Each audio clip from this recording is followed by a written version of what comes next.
So here we have the Kia Sportage 3 on a 15 plate. I'm going to start off by showing you around the outside of the car, and then we'll hop in and run through some controls on the inside. But from the outside you can see that it's a 5-door car with alloy wheels.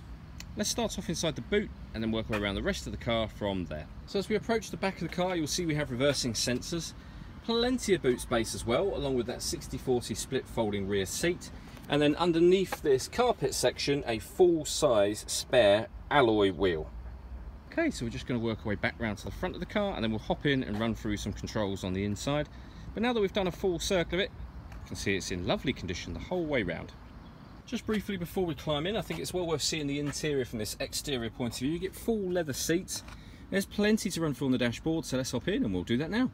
Okay, so now that we're inside the car, we're going to start with the dials. On the left-hand side, we have the rev counter, and on the right-hand side, the speedometer and fuel gauge. In the middle, we've got the total miles for this car, which 8,260. And then above that, we have a trip computer. You can change the information that's displayed up there with buttons just to the right-hand side of the steering wheel for various different bits of fuel economy information. Backing out to the steering wheel, on the left-hand side, we have stereo controls, and on the right-hand side, we have cruise control. Down the bottom here, we have the ability to answer and end phone calls, as well as having voice activation for the phone, all of which can be used once the phone is paired up, of course. And at the very bottom, we can change the steering mode on this car. So we can have normal, sport, or comfort. For example, in sport, the steering will be extra firm, and in comfort, the exact opposite of that. And then normal will be your everyday driving mode.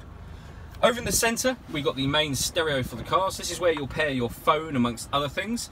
The car itself has got AM and FM radio. In terms of media, we have a CD player.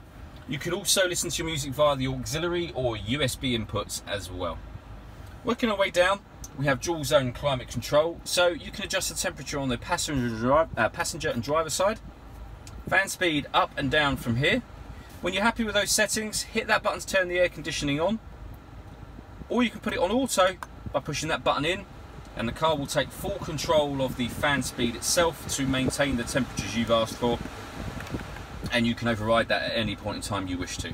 Below that, we have a 12-volt charging socket, the auxiliary and USB inputs. This button turns off the parking sensors.